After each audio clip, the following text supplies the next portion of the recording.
to the main factory. They're retrofitting.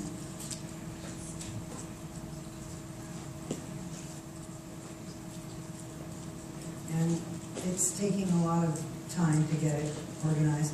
And up near the spiral stairs is a little apartment.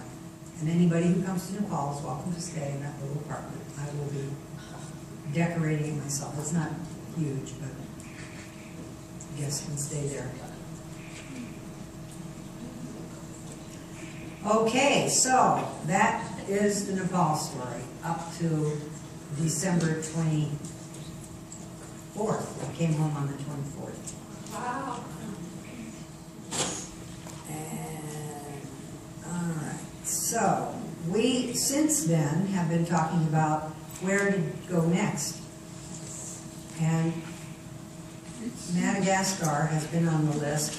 Actually, the woman who founded Wild Silks, she's a conservation biologist and worked at Harvard, did her graduate work at Cornell. She's got a PhD in this specific butterfly culture, the wild butterflies of Madagascar. She is a total nerd. I mostly work with designers. I don't work so much with nerds unless I'm in the computer. And, you know, she's interested in design and she wants to get her hands dirty, and I keep saying, no, no, no, don't go there. That was like done 20 years ago. You don't cut the leftovers and glue it down on a greeting card. It just, it looks awful. Get somebody else to do that who's a designer. But I think she's now seeing the possibilities. And so CPOLY is an organization that has been working with farmers and artisans for about 10 years now. And they've had a difficult time getting their product into the market because it's a cocoon that doesn't unspin like Chinese silk cocoons or the Bombex wild silk. It doesn't unreel like the cocoons we use for mini silk connection. In the big silk connection, it takes 1,000 cocoons to unreel to make one ribbon. In the mini silk, it's about 300 cocoons to make one strand. This cocoon does not unreel, so it is a different kettle of fish. It's from the butterfly that you see down there. It's actually a moth, the Sarantia moth. But it's in a bioreserve that is fast disappearing. Loggers are in there, and even though there are rules in place that say nobody's supposed to go in there and cut a tree or damage the flora and fauna, it's just like every other developing country. If you pay the right bribe, somebody will sign off and say this tree came from somewhere else, and you know there's a lot of deforestation, and the poor people who live in the area don't have a lot of choice. If they run out of firewood for cooking, they just wander into the reserve and chop down the tree, and there goes the ecology of the region. And a lot of kids in the area. This is a Catholic country largely, but it's sort of Catholic mixed with animist and African superstition, and it's a hybrid religion. And they seem to have more kids because in a way, it's a social safety net when you don't have access to jobs and education and government social programs. Your source of capital is having more kids. And so they hope that if they have 8 children, 3 of them might make it out of poverty and be able to send money back. So, you know, we blame them for, how can you do that? That's so irresponsible to have 8 children. Well, you know, that's all they've got is their baby-making machine for social safety network. So, it's been proven that if you educate the mothers, that is the best form of birth control. And those mothers educate their children. So we look to partner with programs that share those values. That you've got to deal with the whole community, you've got to deal with the health, the education, all of it to make a smooth, full circle You know, you have to be able, we don't need another bracelet in our universe. We've got thousands of choices. So if you're going to make a bracelet and sell a bracelet, it better have a little extra added oomph to what it's doing in the world to make the world a better place.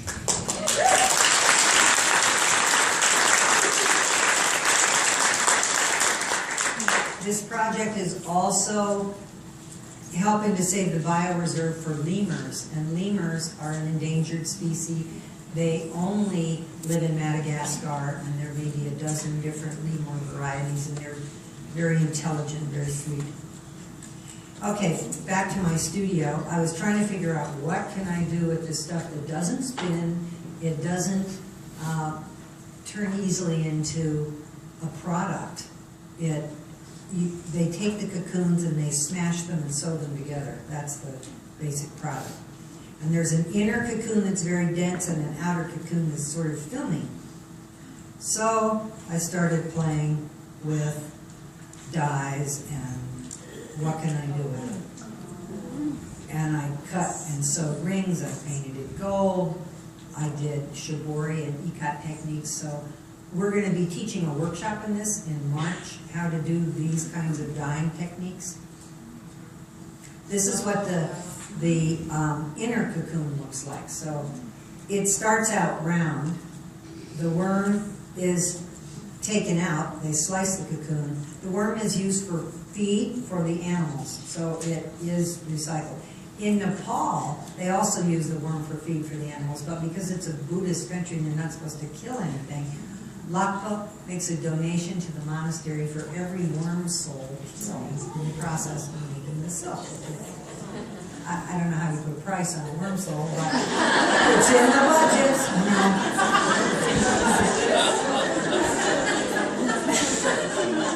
Cover our bets, just in case the Buddhists are right. So this is what the material looks like. I started painting over some of it. I did vegetable dyes, I did cold water Swiss dyes, all non-azo, eco-friendly dyes, and I also did inks, which were kind of a fun thing. Then I saw I had a pile of waste, and I thought, gee, maybe I should sew that waste together, and we can do something with that. So I sent a pile of this to you recently, and you're going to press it and cut it and see what we can do with it. That's the color you like, right? That's the new kind of teal, blue, green. This is the inner cocoon placed on top of sewn pieces of the outer cocoon. Start playing. Thank you, Photoshop. Then we took all the waste together. This stuff is not cheap. We were trying to think, how can we lower the price? And we thought, well, we could dye it, we could snip it in pieces, and then we have a sort of silk confetti.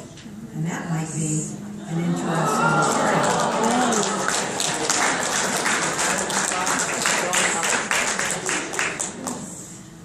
So somewhere in here is the next product.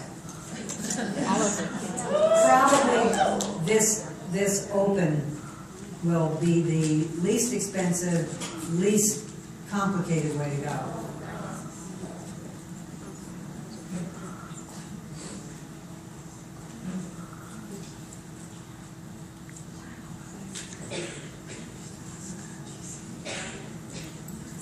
So that's Madagascar.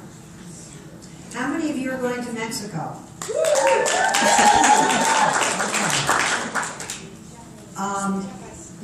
I was so busy in the workshop that we did there in 2012 and 2013 that I didn't really take a lot of local color photos, and you can Google Chiapas online images and up comes, oh, San Cristobal.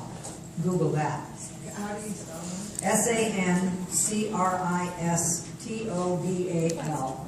It's a World Heritage Site. It's a traditional colonial community. The sidewalks, because when it rains it pours, the sidewalks are about that high. So if you're like stepping up onto the sidewalk, be prepared to, work your knees, and stepping off the sidewalk, you have to be careful. I can't remember when rainy season is. I think it's in the fall. I don't, Where are we going to? well, we're working, Aid to Artisans still has a project there. It is part of a much larger project run by the Kellogg Foundation. They, unlike a lot of development organizations who get their USAID money, go in and have to produce results that are not possible to produce in a short period of time, Kellogg decided they're going to do a 10-year program in Chiapas focused only on indigenous women. So the Aid to Artisans project is part of that project, the economic development piece of education, literacy, birth control, a whole bunch of things. And Guillermo, who is going to be your guide, who speaks good English, is now, he's taken over from the woman who ran it before. She had a great experience. She was wonderful, Erica, and she's now at Northwestern getting her MBA in economic development for communities, which is great. Anyway, Guillermo is going to look after you, and there are 3 or 4 villages that were involved in our master training program. 2 of them are about an hour away from San Cristobal. So depending upon the transportation, whether they can get a combi that will fit all 25 of you or 23 of you, or whether they have to split up into 2 combis and go to 2 locations, we don't know yet. We're working on all of those logistics of that. But there's one weaving center that's right on the outskirts of San Cristobal, and I think that's the one that wove the original rainbow stripe. But they may have gone further out to give work to communities that didn't have work, so we'll check and see. We'd like to get you to where they're actually weaving the stuff that you are using, so that's what we're working on. And I don't have the names of those villages, but I would love you to also visit the group in Zina Cantan, and I think that village is fairly close. And Zina Cantan uses the hand-woven fabric, but they embroider on the hand-woven fabric afterwards and do some content stuff. This is part of the workshop we gave. Each group of women from each little region has their own design. It's almost like a name tag. Their huipil tells you where they're from. And they're very traditional in terms of colors. So straying from their tradition is a new concept for them. So part of what our workshop was doing was to say, let's take the design that's on your huipil, but let's use colors that are in a palette that might sell in an export market. So we did a lot of color work and experimenting to take the techniques they did. That's Erica, by the way. She was great. And then Marta Turok, who is, she's an anthropologist and has worked with Aid to Artisans for many years and is involved with museums all over Mexico. And there is a brand new textile museum in San Cristobal that has state-of-the-art textile preservation, humidity controlled rooms and little drawers where you put on white gloves and open them up and see these treasures. So we're trying to get you a private viewing of the textile, the new textile museum. So we had to select colors that we wanted to work with for this workshop and make a palette that would work together, because we invested in dyeing the yarns, and we set up a yarn co-op, so each woman, they don't have to order the minimum quantity from the dye house, which was a problem for them. Nobody could afford to do that, so we set up a cooperative yarn distribution project that now they've got like 25 colors they can choose from, and those colors are bound to be in style, some combination of them. This is something a textile designer works on, is a weave plan, and we write it all out. They do not. They have a system that must go back hundreds of years, because they refer to each little bundle of 24 yarns as some, it's got some Latin word, and trying to make sense of how do you write down a weave plan that they'll understand. We had to come up with a visual language that worked for them. So here we are putting together our pallets. And they make warps on a 2x4. It's notched. I've never seen a warp made that way. This is the way they measure and feed babies at the same time.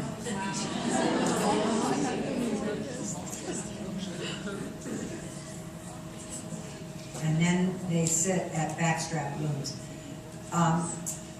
We're also working with a student from Ann Arbor who is trying to figure out the ergonomics of the backstrap loom and make it a little easier on the women's backs.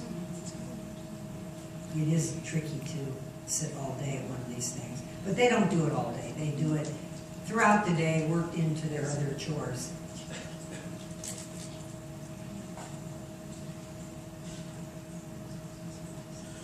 And this is a weave I actually invented, and you are now using it in the red version for one of your bracelets. I think it's still in the catalog. But they had never done these open weaves using pickup sticks, and crossed work construction is the name of it.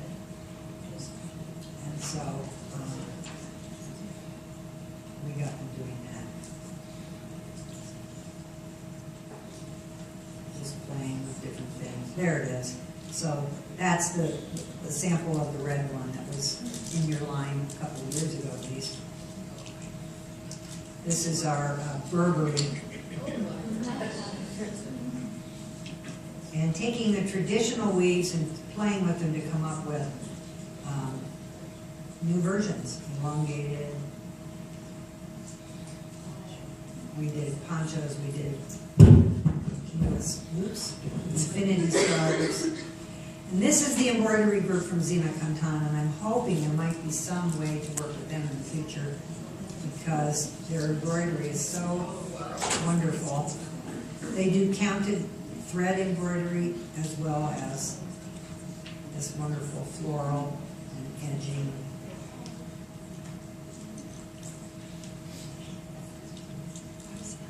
And something like that doesn't take as much embroidery, but you still get a feel.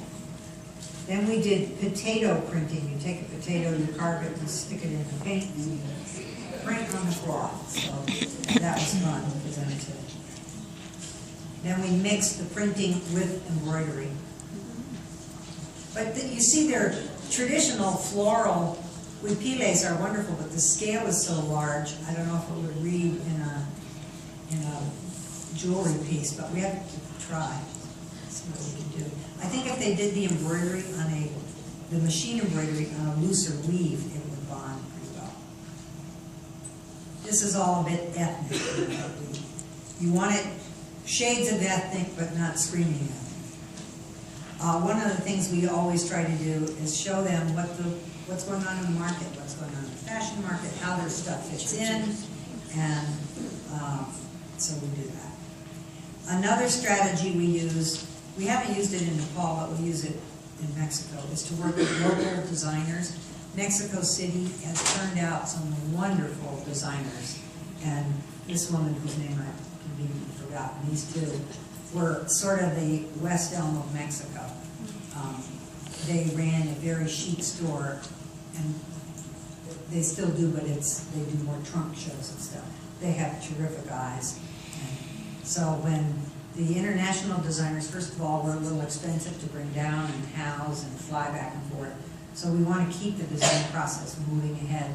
And every good designer brings with them a potential market. So it's another reason to work with these designers. So I think even Tom's Shoes got involved with some of the Mexican designers, the Tom's Shoe licensee in Mexico, to try to expand markets.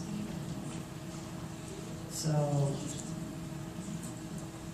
it's all very time consuming to come up with just the right little thing that'll work, whether it's a shoe or a pressed bracelet. trying to come up with combinations. And for every one design that makes it into the market, there are probably 200 trials sitting on the shelf that didn't make it for one reason or another. This was our program with Sunbrella. We talked to them because that indoor-outdoor fabric we thought might be a really cool market to do embroidered pillows with. So they could only give us fabric that we had to unravel and then use the yarn unraveled from their fabric because they sold the yarn licensing to another company. So they can't get the yarn. All they got is the fabric. So we took leftover waste fabric from their end runs at their mill and unraveled it to embroider these.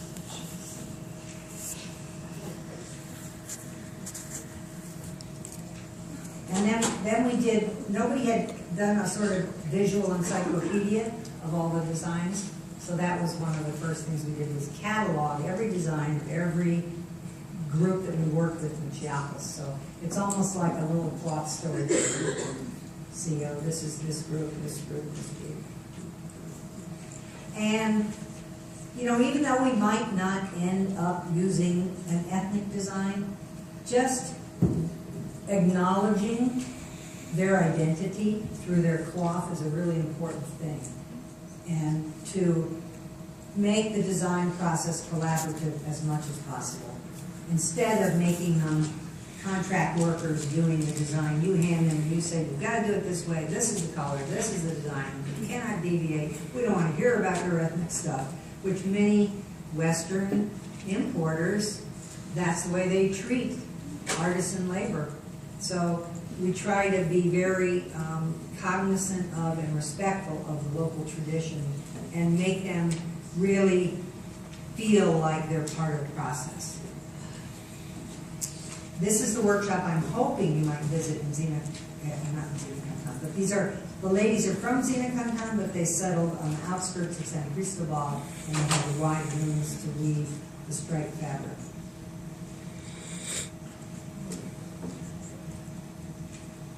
So I think we're about at the end. So that's that.